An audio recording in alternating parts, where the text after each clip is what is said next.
when you're super into training your dogs, it's like hard to ask for help. Trainers, we have like full-time jobs and we have other things going on, and like it's okay to ask for help. And I think like at that moment, that's when, you know, you can really sort of push through things, whether that's like help in the sense of just like mental health, like help, you know, support me through this, or that's like professional help through a trainer. Yeah. You know, I think either can be really helpful.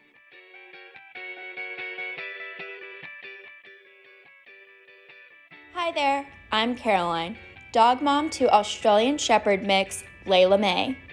Welcome to Owners Tell All, an Instagram live series where I chat with other dog owners about the successes and struggles of owning a dog.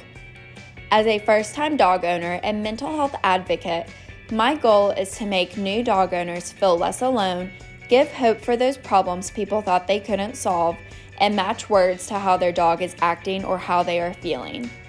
Thanks for being here, and make sure to follow us on Instagram at LAYLA_ILMAYYY.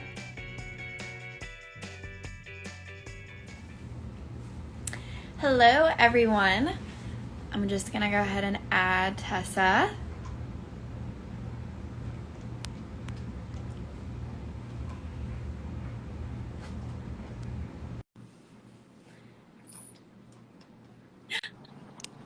Hey. Hi.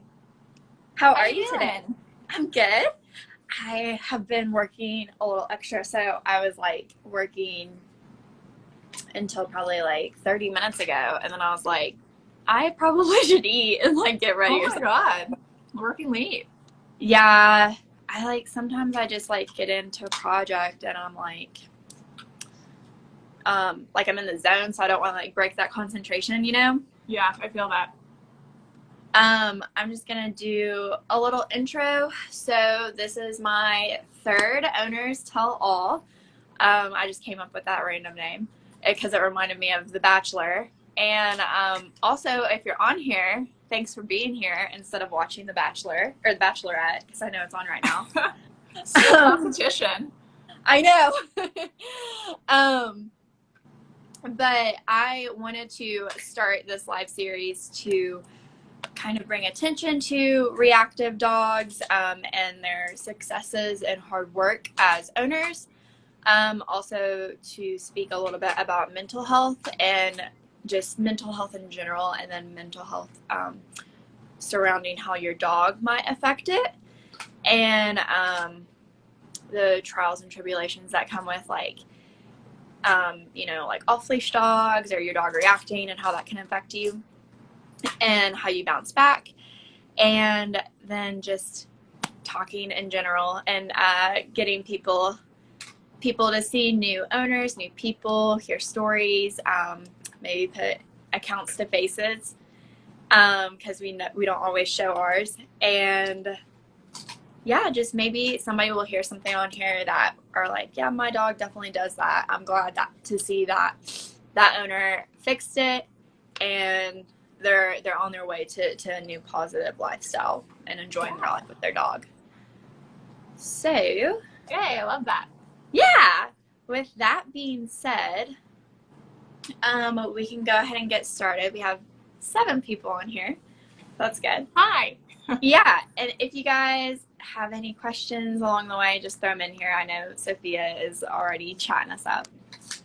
So, okay, well, Tessa dreading me in the live. Oh my gosh. Sophia, I'm glad you're on here because I feel like I haven't talked to you in a while. I know. So, Hi, Nancy and Lucy. All right, so go ahead and tell us a bit about you and Echo, and you can throw in stuff about Jesse if you please. He should be so lucky. He's like sitting on the couch listening.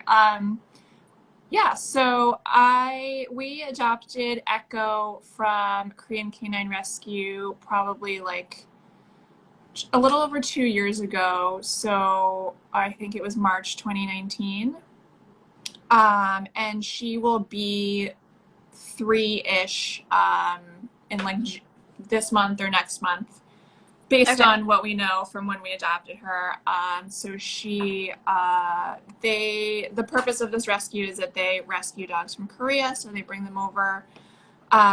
So that's where Echo's from. I don't know, we don't know her breed mix for sure, but we think probably like Dutch Shepherd Greyhound mix. Mm-hmm. Um, you know, if you see her like run around, you can definitely tell she has some Greyhound in there. Is Dutch Shepherd, are those like smaller?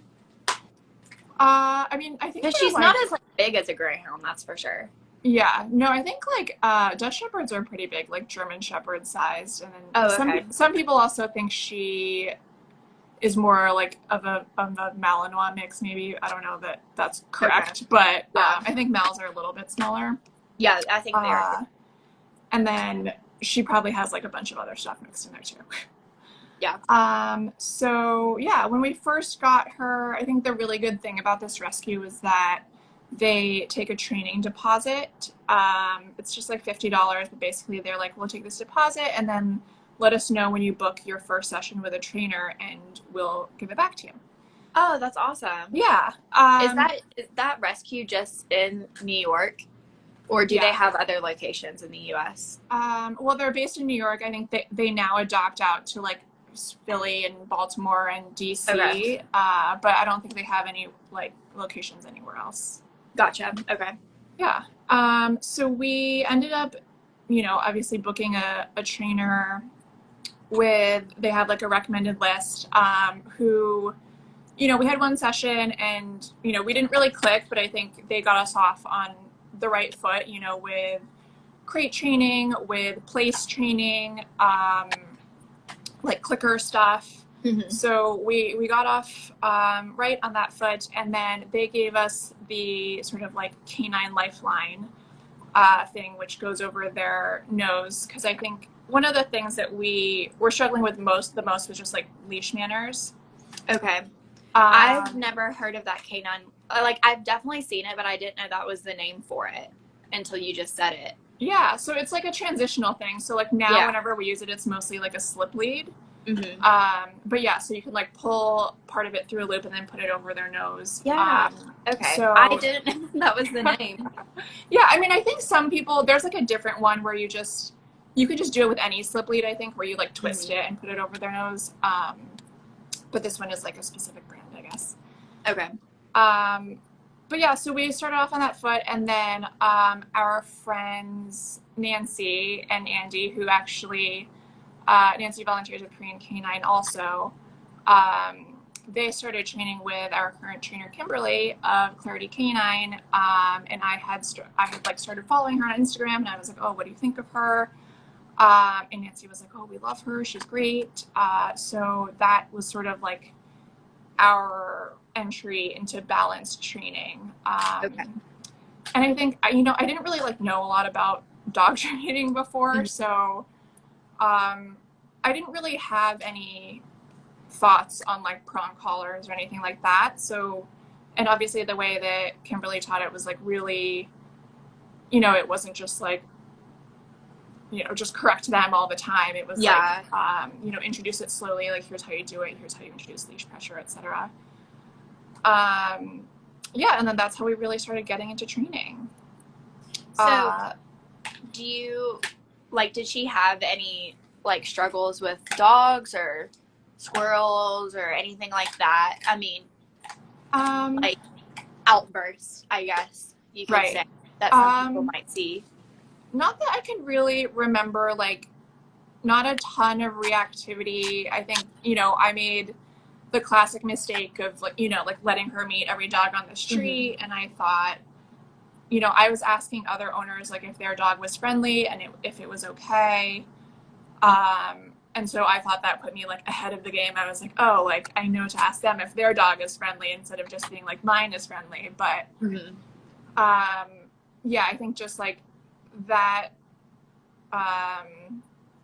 was, like, not great, obviously, to do. And then, you know, with New York, there's just like a ton of rats and stuff running around. Yeah, for sure. She used to chase those a lot, but yeah, we never really experienced like very serious reactivity, or not. Well, you probably like nipped it in the butt before anything could really happen with your training, and going to Kimberly. Yeah, I think so. I mean, I think she has times where obviously she does react, and I think that it's totally normal. Like, your dog doesn't have to be a reactive dog to have a reaction at something. But I think that, you know, in the instances that she does have those reactions, I guess, that sort of, I feel like I pay a lot more close attention to it because it doesn't happen very often. So Yeah, at those, after those happen, I start to sort of just like monitor her a little more closely, and try to, again, like nip it in the bud before it goes any further. Mm-hmm. Do you think that, well, I guess this is kind of a generalized question because, you know, you got Echo and she is very well mannered. I feel like she's a very like neutral dog. I've met her before. I'm not just saying this based off of Instagram, everyone. Echo is a great dog, but do you think a lot of the other rescues have reactivity problems, just because like they were rescued and maybe they didn't have like the greatest genetic makeup or anything like that?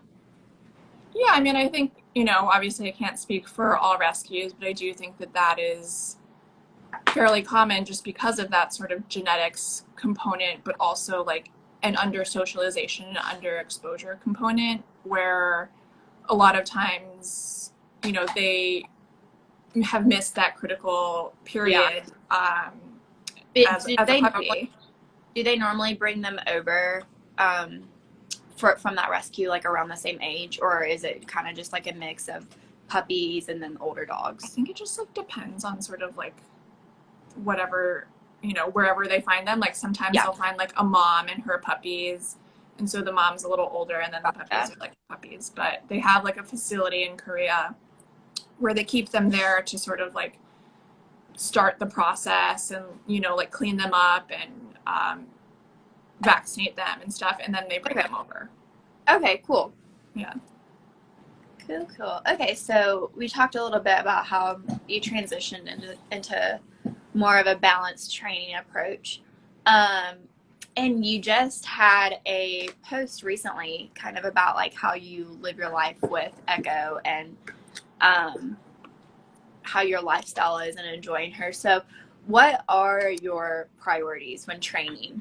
So I'm sure you're probably going to like revisit that post a little bit, which is okay. So yeah, I mean, I feel like our priorities in training now have obviously changed a lot from where they were a year or 2 years ago. I think a lot of the foundation that we set, you know, it was a lot of being able to settle in place, like a lot of recall, and just like general sort of manners and like existence and like being a good boundaries. Yeah, like being a good canine citizen, like out in the world.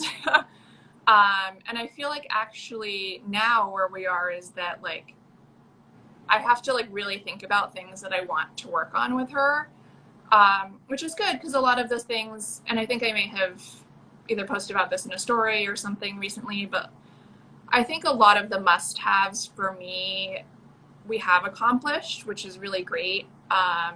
And so a lot of the things that we train now are nice to haves, where, you know, I'm working on like sharper obedience and, you know, maybe agility and like other stuff. But yeah, so that's kind of like where we are now. I don't know if that really answers the question. No, it does. And it shows people how like things can evolve over time. And, you know, you get to that point where you're like, okay, I enjoy my dog. You know, they can't be any better.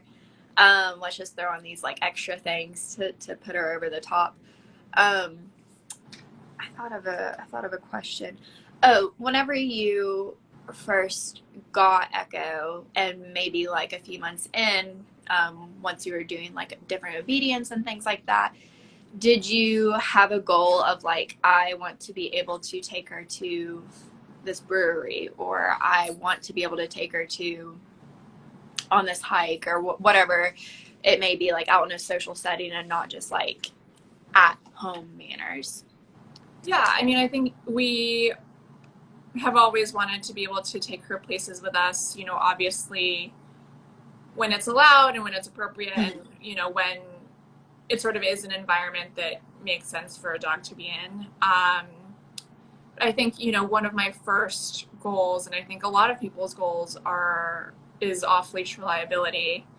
Okay, yeah, Which, and I think, you know, working with Kimberly and Clarity Canine was really great in that aspect because, you know, in our consultation in our first session, she was like, what do you want to do? Like, what are your goals? And I told her to get her off leash, and she was like, well, like off leash stuff is like going to be the last thing that we work on in this sort of like session package or in our training journey, because what you need to do is like establish you know, the rules, establish the expectations, build the relationship, and then all of that off-leash stuff comes afterwards and comes more easily afterwards because like they already know what to expect.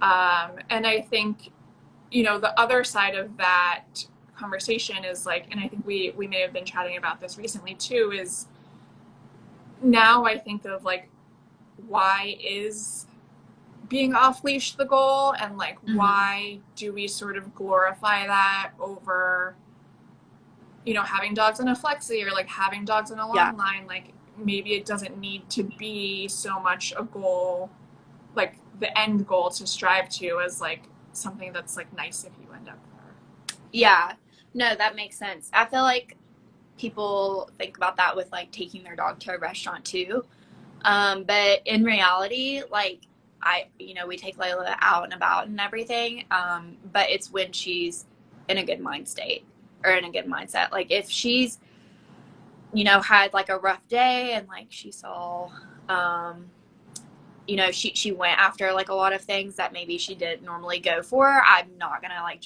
go out of my way to be like, we're taking her to this brewery tonight where there's gonna be like 100 people and she's probably gonna be aroused at like level 100.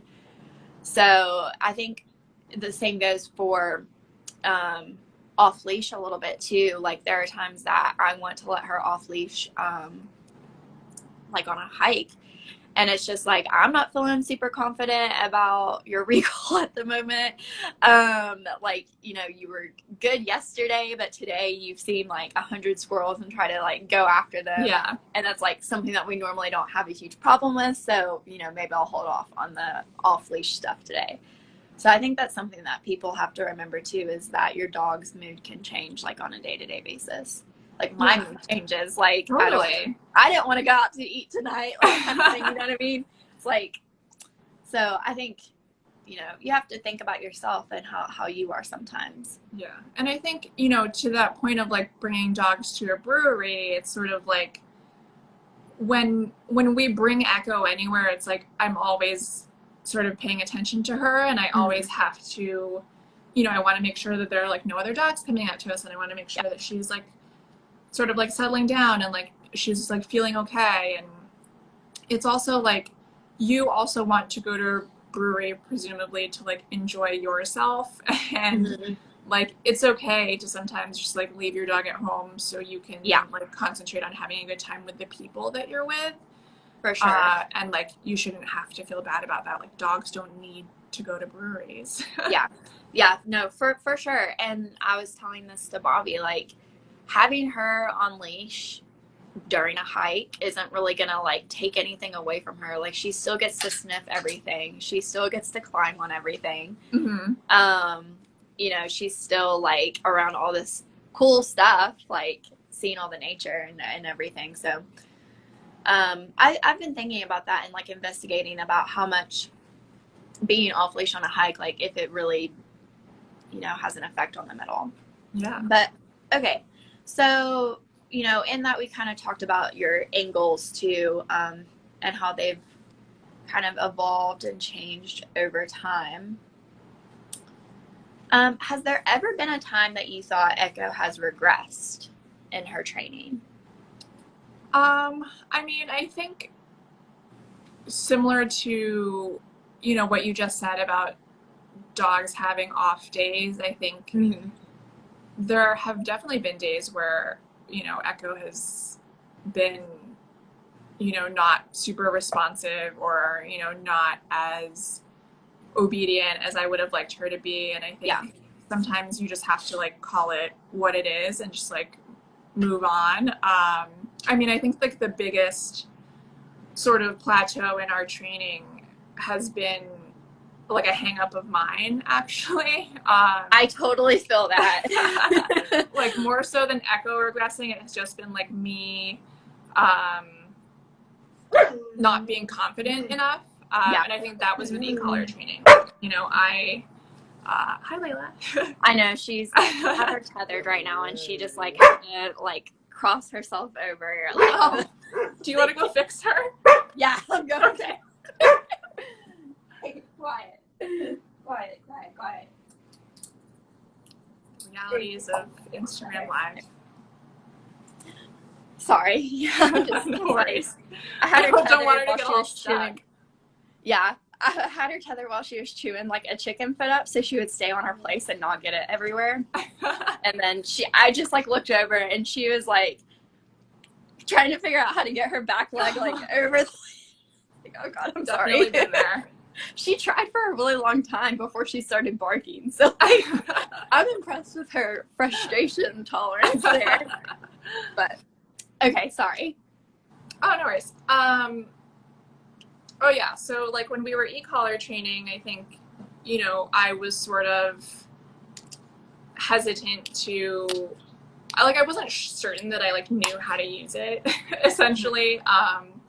So did your trainer like did she teach you how to use it? Yeah, for sure. So we had a session where she like taught me how to use it and like introduced it and like you know, showed us how to find the working level and you know, how to use it as negative reinforcement essentially.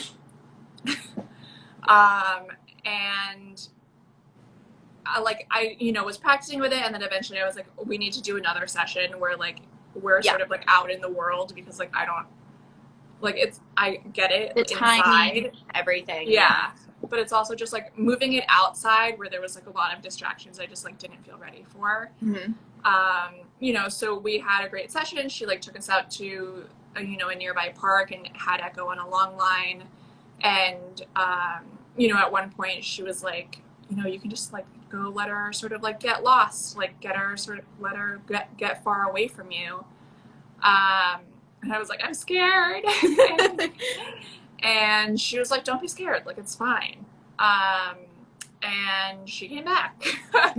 And it worked. And so I think that really helped with my confidence. And you know, she would text me and be like, go practice, like go outside, go to the park and like practice with her. So yeah, and then like we sort of kept going, and I think even then it was still sort of like months before we like went on a hike one day, and she like just took off after like some sort of critter thing, and it was like so far away, and I like freaked out, and I just like spun up the e-collar and like tapped it, and I heard her sort of like bark, but then she came like zooming back. And like her tail was like spinning, like helicoptering, like so happy, like she was totally fine.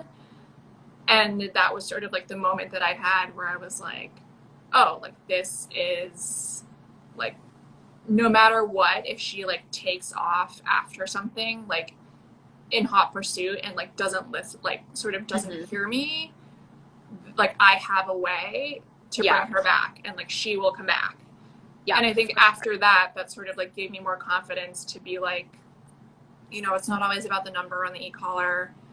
And like I feel like now I don't really often have to use it. I've heard you say that before, and I think it was on maybe like a month ago you were telling us how you didn't have the e-collar on her, and was it like horses or something that passed by, or I think, or it was we were on like, a hike and we saw some elk, but she did have her e-collar on, but like, that's what it was. When we first saw them, and like the same with this snake that we saw like last week, in those instances where I like, it's like a real emergency, I find that I don't have like the time or just like the wherewithal to like use the e-collar and in the way that I need to. So I've always just used my voice, and it has worked. So you know, I think our goal is always to be able to I hate what you think. You're so sweet. You know, our goal is always to rely on the tools as little as possible. Yeah. But to have them there if we need them. Yeah. Yeah, I've been going back and forth on how I use the e-collar. So I feel like recently I've gotten to a point that like the days that we're really in sync and we're like in tune with each other, you know, I don't use it, and it could be like that for like a week, and then there will be a time that like I'm really stressed out or really impatient, and that's like when I'm quick to use the e-collar to be like, you know, stop barking, come back. Like I have little to no patience, and I don't feel like messing with like a long line or whatever the case may be. So this morning actually last night I texted Grace. I was like, I think I'm going to stop using the e-collar until we get farther into our like play and relationship building. Yeah. And she was like, do it. It's like, okay. So starting today, like I'm taking a step back and I'm not using it, and I'm just trying to be like really intentional with our communication and going back to like using the long line, especially for recall and play, and that's awesome. Trying to like rely more on myself and like use that as the safety net, how you were talking about. And you know, because hopefully if you get your communication and relationship up there, then you don't have to use those things as much anyways. So yeah. I mean, I feel like also I was starting to like, we had gone on a hike one time, and I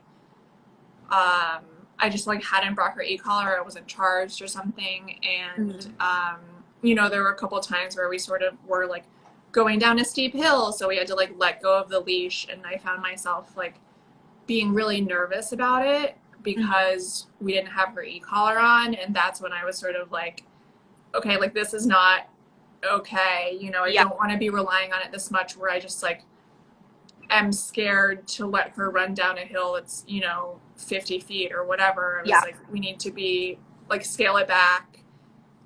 Yeah, you know, just like make sure we have that foundation. Just like that reevaluation. And you know, I think it's good. I think it's good to evolve, and I'm not saying like I'm never going to use it again, because I'm sure I definitely will, but just to kind of like put myself in place, because it's not fair for me to be impatient and use it on Layla like in a way that's not fair to her. Right. So okay, that was a great conversation. I really liked that. So how do you deal with setbacks? You know, you said like the regression really came from like whenever you yourself, if you have a day that you're feeling like you're behind, do you like to take a break and maybe do like some easier things, just like have a relaxed day and chill out, like don't really ask that much of her, or you know, do you try to like get forward and do everything and try to fix it, I guess you could say? Yeah, I mean, I think that in those instances, I usually am on like the side of just like not doing much. And I think that is also, you know, like the benefit and the privilege of having a partner who is able to like help take that load off of me as well, because for sure there are times when, you know, like work is really stressing me out. Like it doesn't even have to be anything to do with Echo, but work is stressing me out. I'm super busy, and like, you know, I just like don't really want to deal with anything. Yeah. You know, so Jessie is really good about, you know, taking care of Echo and like obviously doing whatever needs to be done. And yeah, and then like on those days we're also like, okay, just like go eat out of a bowl and like, you know, go just like snuffle for your food like around the house, you know, like I used to be like, we have to train with every meal, and I still love doing that. I still love using her meals to train, but now I'm more like, you know, put put the bowl on the ground and like go for it. It's like, Yeah. and it's not even, I used to also be like, if she's eating out of a bowl, I still have to make her work for it before she goes. But now I'm just like, some days it's just like good for both of us to be like, I'll put the food down and like I won't even ask for eye contact, and I'll just say like, okay, and then like I go away and she just eats. That's awesome. I mean, there have definitely been days that it's just like, can't deal, like, here you go. It'll be easiest for the both of us if you just do this, and if you just, you know, eat out of the bowl or whatever instead of working for it, because, you know, you may be impatient, and goes back to that, like, you know, it's unfair for you to do that and give them that negative energy. I just had a notification come up that my screen time's almost up. So if I pause for like a second here, like 5 minutes, it's because I have to hit that notification. Okay. I need to set that. I think I'm like always. I always go over it. It's awful. I'm bad. I'm on Instagram way too much. I literally just have it for Instagram too. Not like all social media. So I'm so bad. But so if someone was in your shoes, like where you were maybe a year or two ago, how would you like comfort them? What would you say to them to, you know, kind of let them know to like just keep going, keep pushing forward? Yeah, I mean, I would say that I don't know, how do I put this? I think for me, a huge part of moving forward in times that like I felt really unsure or unconfident was like having a really good support system of like people that I could talk to, you know, whether that is our trainer who like also is a friend, or whether that is like people that I met on Instagram who I like still talk to all the time. You know, I think I found it really helpful to be able to like bounce ideas off of people, and I think that sometimes it's hard to, especially when you're like super into training your dogs. Yeah. You know, and I think Oliver had just written a post about this because Ace is at a board and train. When you're super into training your dogs, it's like hard to ask for help. Yeah. And I can see that. It's hard to say that, like, we've been working on this and you have that setback. Yeah. And it's, you know, it's just like, but we're also like not professional We're not dog trainers. judgmental. Yeah, but it's like we're not wow, professional dog trainers. We have like full-time jobs and we have other things going on, and like it's okay to ask for help.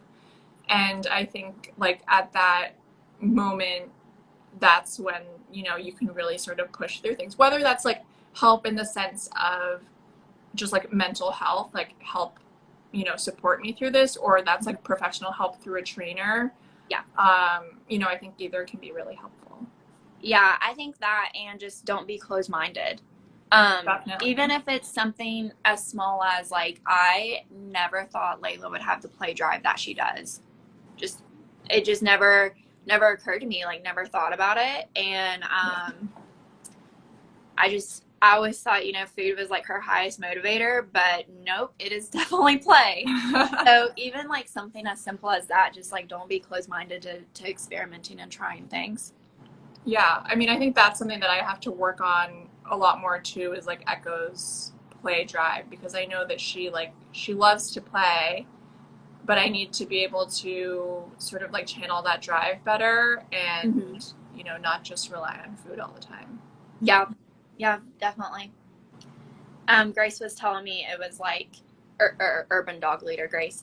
For those of you who don't know, I'm sure you probably know who I'm talking about, but she was like just telling me about that like social interaction that you get from like play and loving on each other versus like the transactional piece of like the dog does one thing, you give them food, and then they do something else, you give them food. That social interaction has just like such a deeper, like, you know, goes down deeper in their brain and like gets all these emotions going, that it helps like instill the behavior in them more. So after she just told me that like recently, and I was like, I mean, it makes sense because the things that I do whenever we play, she is like so much more excited about it. Yeah. So versus just with food. So to someone who doesn't have a reactive dog, or maybe just like doesn't really know like what reactivity is, and they think that you know, a dog barking at another dog is like just normal, what would you say to them so that they could be a little bit more educated? I don't know. I mean, I feel like I would say, like, a lot of the, like, I was actually having brunch with my mom this weekend, and she is like not a dog.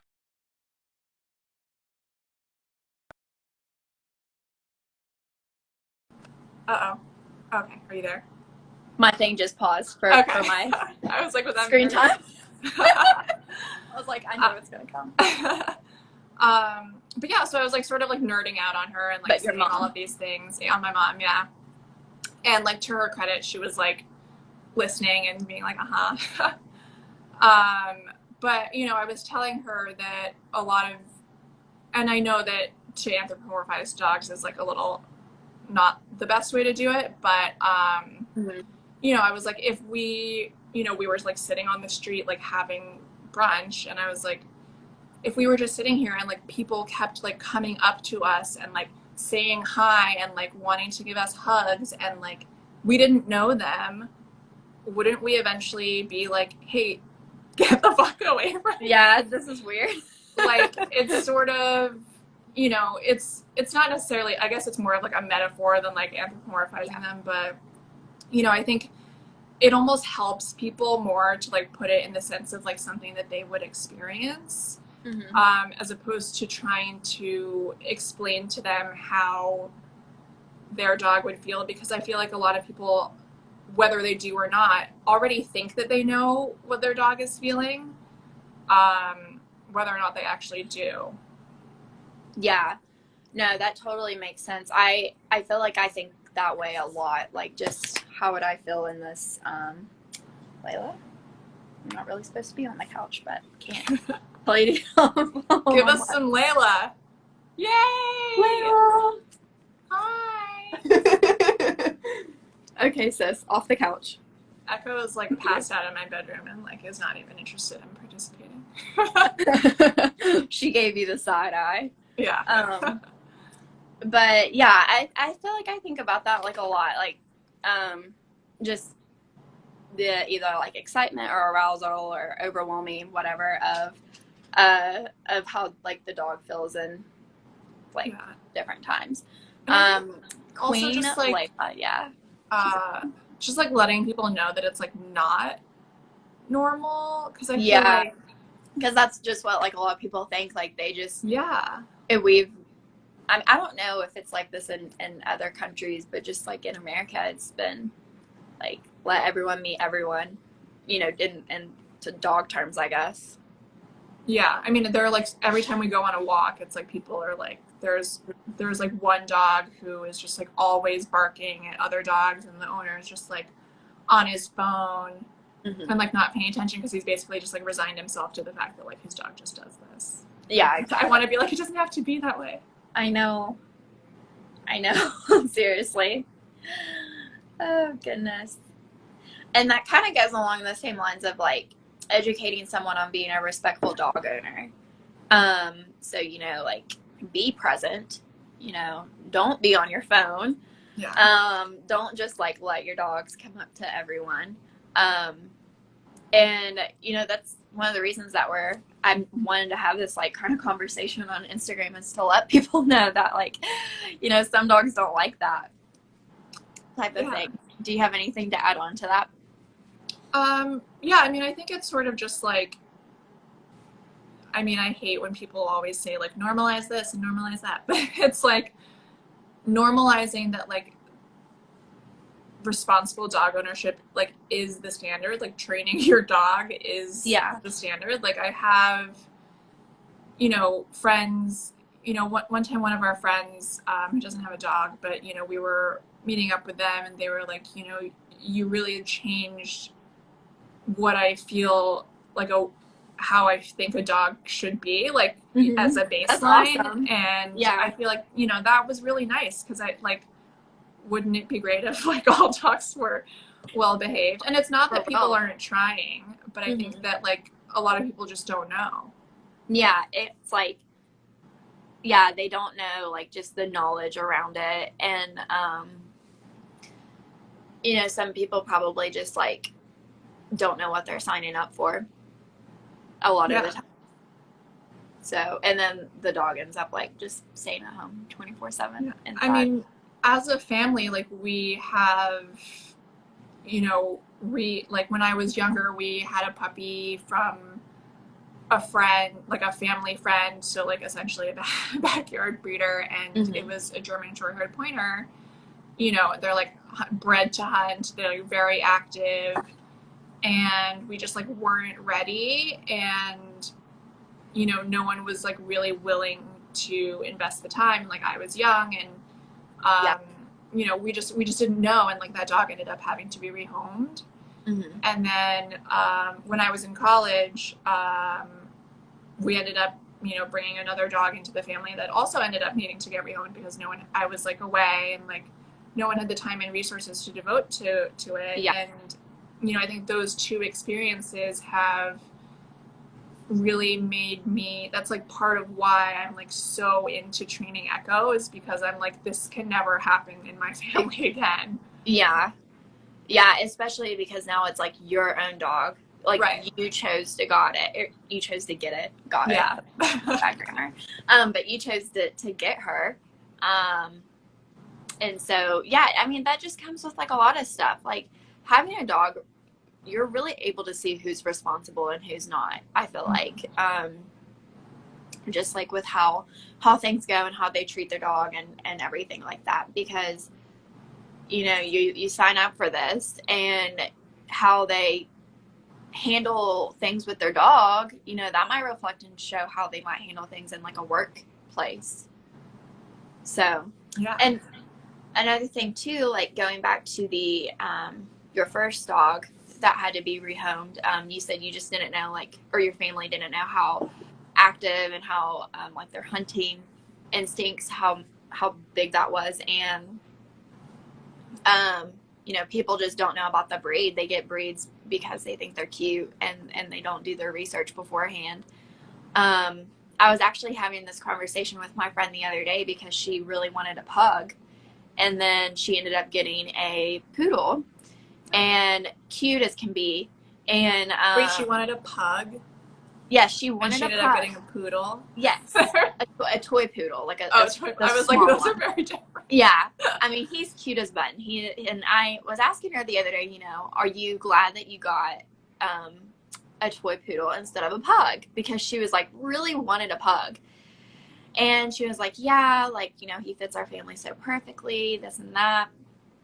And then she was like, and after doing research, I found out, you know, all of the health issues that they have and how maintenance that they are. And I was like, that it was just like so refreshing to hear that, you know, someone did that research to know that, you know what I mean? And chose like, I don't think I'm going to be able to handle this, or I don't think it's going to fit with my lifestyle. So, you know, we're going to go with this other dog instead, or this other breed. So I don't know. It's really refreshing to me to hear that.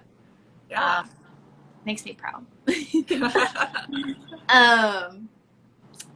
So you have your trainer, and you've had the same trainer, right, since you've had Echo, which is great, you know, because I know some people jump and there's drama sometimes and this and that. So that's really, really good to hear.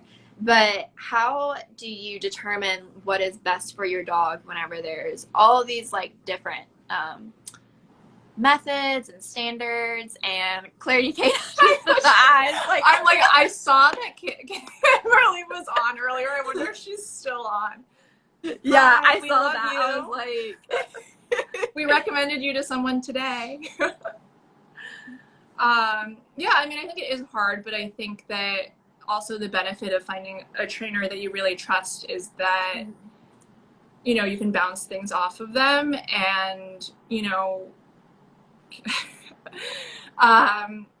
Kimberly is also like, okay, here we go. I'm gonna really sing your praises here. Yeah, you came back at the right time. She is also just like always learning also. Yeah. And we have like taken a virtual course together where we were like both students of the course. Oh, cool. We took like an SR Foundations class from Jen Banks last year virtually. And I don't know if Haley's still on, but Haley was in it too.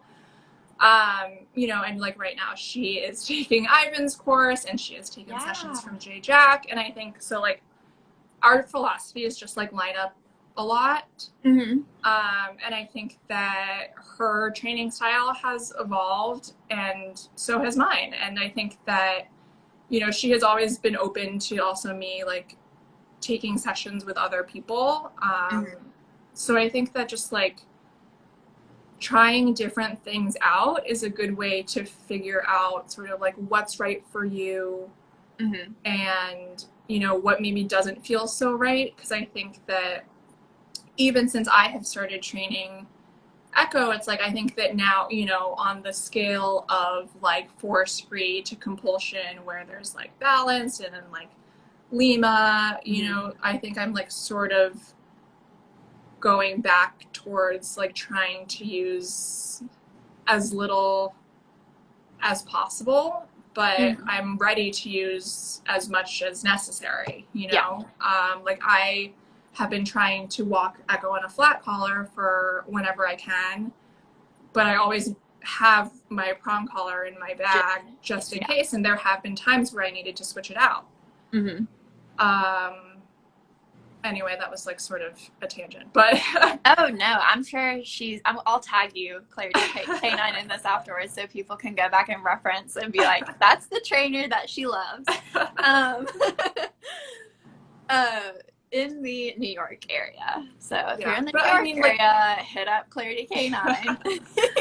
I mean, to go back to your original question, it's just like there is so much out there, and I think it's okay to sort of take it all in, like soak it all up, but it can be hard to try and like follow too many people at once. So, you know, you sort of need to make a decision and then stick with it at least like through the point where you feel it's not working.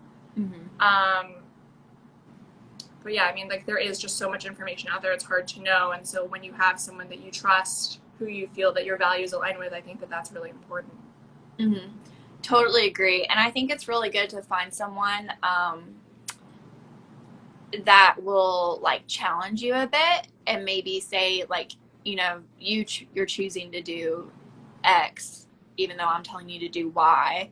You know, my husband just joined and he's on the couch. Hey Jesse. But you know, it's good to have someone there to challenge you and be like, you know, you can do this, but like why do you think it's better, you know, and have those differences of opinions but be able to like actually converse about them instead of like arguing. It's really good to find someone that you can do that with and, you know, has the same end goal obviously of making Echo a better dog, more enjoyable for your family. But yeah, that's great. I'm so glad Kimberly is on here. She said always good to be open-minded both ways, for sure. Definitely. Totally. They said they loved you too on there. I don't know if you saw that. We love them. So this is a similar question to one that we had before, but how do you structure taking care of your dogs when feeling overwhelmed, busy, or low? You can shout out Jesse again. Jesse, are you listening? Yeah, I mean, I think that it helps to sort of, we have like, we don't have like a set schedule, but we have a routine. Oh, Andrew just joined. Andrew, you just missed me talking about you and Kimberly. Andrew is like the second half of Clarity K9. Oh, cool. But yeah, so I think it helps to have sort of like a routine that our day is just like shaped around every day, even though it's not like every day she gets fed at this time and gets walked at this time and whatever. Like we have sort of like a general wake up, walk, breakfast, hang out, lunchtime walk, hang out some more. Yeah. Like, 5 p.m. walk and then dinner, etc. So I think that like having that also makes it really easy when we have days where like the mental capacity just isn't there. Mm-hmm. And we're like, it's okay to just do, the bare minimum for like a day or 2 days if it you need. Mm-hmm. But yeah, I mean, Jesse was gone this weekend, so I had sort of like single dog mom life for the weekend, and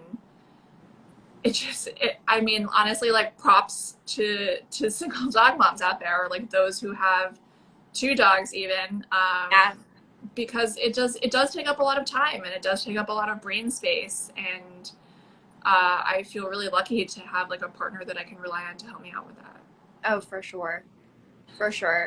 Hot girl weekend on the couch, like binging Shadow and Bone, some YA sci-fi fantasy. Oh my gosh.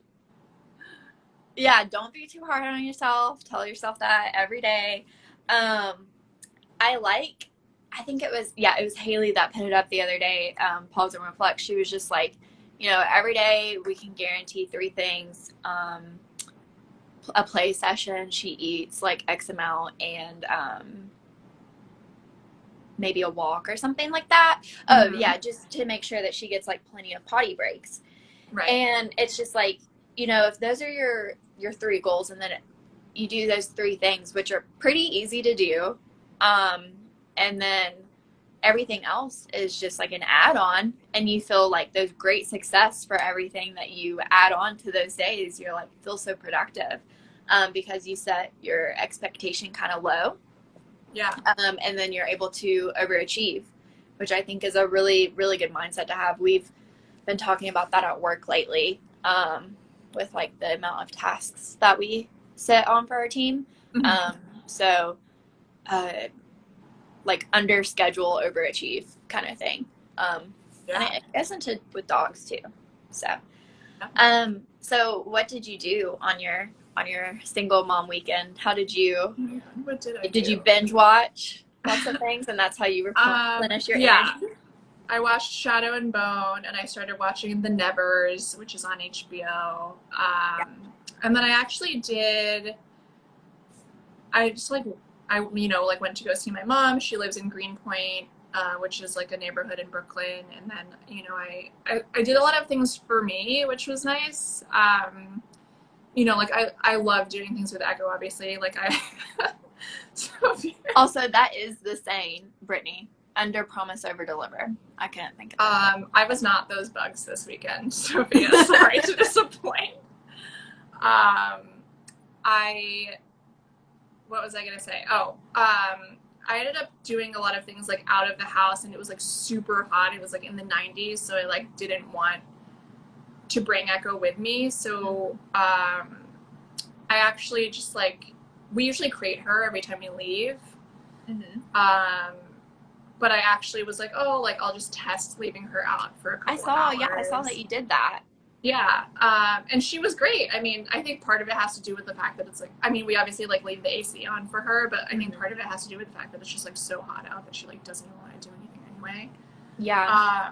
But I saw that you said that the first time you went, she was like a little anxious, and then the second time she just like fell asleep on her placemat. Yeah, I think she was just like, okay, I get it. I know what's happening now. But I think, also to sort of the other side of it, which is, similar to what we were talking about at a brewery and like wanting to be able to sort of like check out and enjoy yourself. It's like when she is uncrated, I was like constantly checking the camera, and I was like, I wonder how she's doing. I wonder where she is. And it's like when she's in her crate, I'm just like, I know where she is, and I know what she's doing. Like I don't need to check on her. Mm-hmm. So I think we're trying to peel back some layers of structure that have served us really well over the years, and I think have helped us establish a really good foundation, but like maybe we don't need to rely on as much anymore. Yeah, for sure. I think that's a really good way to evolve, to, talk about that evolution. And like I said, Echo is a great dog. I have met her in person. And like it's been she's going to be 3, and, you know, she is just now getting this, like, free roam, no crate while they're gone time, and she's 3, you know, so, you know, don't be trying to rush the gun. I think totally. I mean, I think there will be situations where we will crate her for like the rest of her life in certain situations, because we also don't want to like lose that skill, you know, where she becomes like uncomfortable in a crate. But yeah, I mean, I think that I don't know, I forgot where I was going with this, but yeah, I mean, we used to have a lot of structure. Like all of our walks used to be structured. You know, she always used to be on place whenever we were in the house, and now she just sort of like is demonstrating that she is reliable enough to like have this sort of liberty. And I forget, you know, which trainer said it. I think it might have been Pat Stewart or Larry Crone. Basically, you just like bust your ass for like the first 2 years of their life and like really, really try to make sure that they have it down and they know what's expected and they have this clarity. And then basically like for the rest of their lives, it's like, it's just touch-ups, right? Like they know it, like they know the drill. Like basically the work is worth it in the beginning. Absolutely, yeah. For sure. So we just have a few minutes left. I mean, I guess we could go longer if so, but I try to keep it about like an hour-ish. Yeah. So let's talk a little bit more about your fostering and that experience. So she just had another dog from Korean Canine, right? Yeah. Named Arya, and she is now with her new fam. But talk a little bit about that, and then I know your situation was kind of unique in that you kept Arya longer than needed, or longer than what was kind of expected at first. So talk about maybe how that happened, and then like what it would normally be. Yeah, for sure. So basically like the reason that I had wanted to start fostering was because eventually I think we do want to get another dog, and I don't think we would do it while we're like in Brooklyn in a tiny apartment, but I just wanted to see if Echo was ready essentially to like be in a 2-dog household. And you know, when you're sort of like out with when you're like out in the environment, it's like it's hard to control all the factors, right? Yeah. You know, when you're like out at the park or like out on a hike or whatever. So I was like, let's just like foster a dog, because I'm like, we know that there is sort of like an end in sight unless we end up foster failing. But I was like, oh, it's sort of like renting a dog where where, you know, I can have these 2 dogs in my home and I can sort of control all of the variables, right? Like if Echo is like freaking out, or like if Echo is getting too excited, I can separate them. Yeah. You know, as opposed to like in a situation like if we were at the park during off-leash hours, if she were getting too excited and I wanted her to leave, and like sometimes another dog just like follows us. Runs up. Yeah. Yeah. So it was essentially a test to see if she was ready. And, you know, when I reached out to say that I was wanting to foster, they were like, oh my God, we have the perfect dog for you, for your home. And so Arya is like, she's like the cutest, like prettiest little thing. I think she was like around 7 or 8 months when we first started fostering her. So around the same time she was that old. Yeah, around the same time that Echo was when we got her. And I think that this was also a really eye-opening experience for me, in the sense that Echo was the only dog I have worked closely with for like over 2 years now, right? So it's like she's the only dog I've known that I've like trained extensively. And just to see the difference in the 2 of them, and to have to adapt the way that I train to a dog that is genetically very fearful of flight risk, is very sensitive to everything, you know, didn't have a lot of confidence, didn't play. It was just like so different, and I think that was really good for me, because I was like getting used to Echo, and I was like, oh, she's like, she'll go jump on this thing, I'm like, whatever. But yeah, so typically the foster commitment is 2 weeks.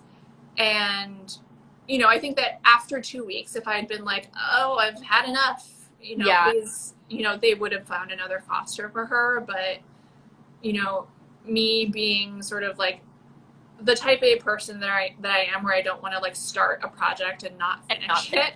Yeah, for sure. And like also just like guilt at, you know, she was already in the city for a few months and was like so uncomfortable and like just like needed a place to sort of like relax, and I didn't want her to keep like shifting around to other foster homes.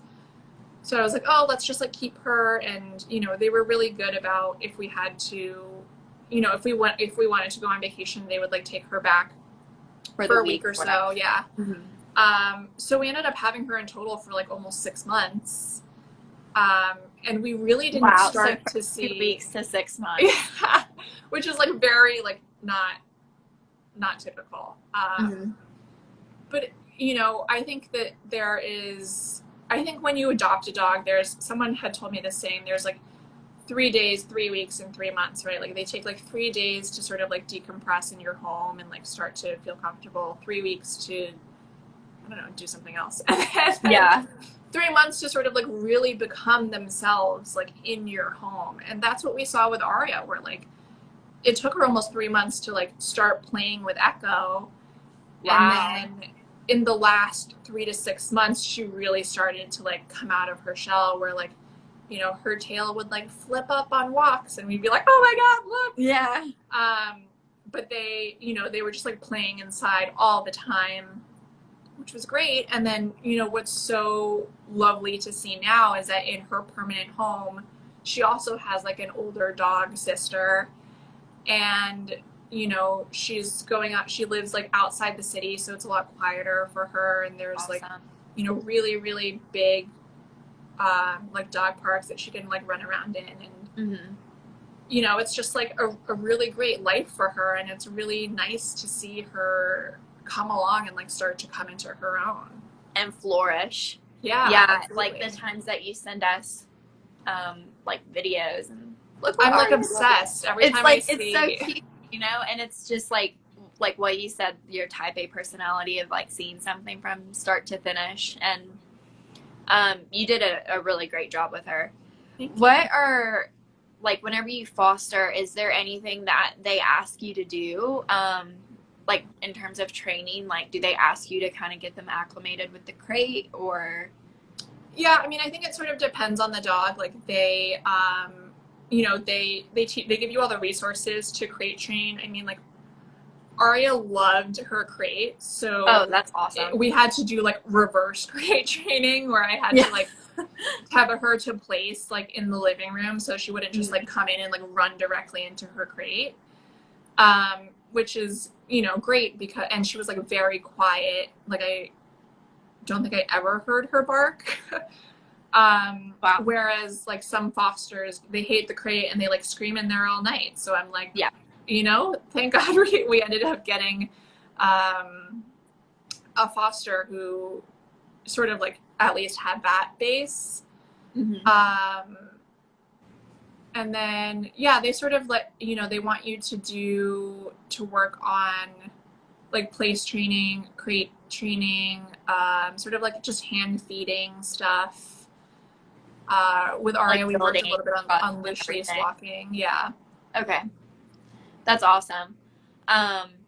Because I've never fostered, and I've never had like friends that have fostered besides the people that I've met on Instagram. So I didn't know like what was, and I'm sure it's a little bit different for each like rescue, but I don't know like what is like expected. A Travis 13 has a question, and he says, biggest difference you didn't expect when dealing with Aria versus Echo? Didn't expect. I mean, I feel like it was like almost everything.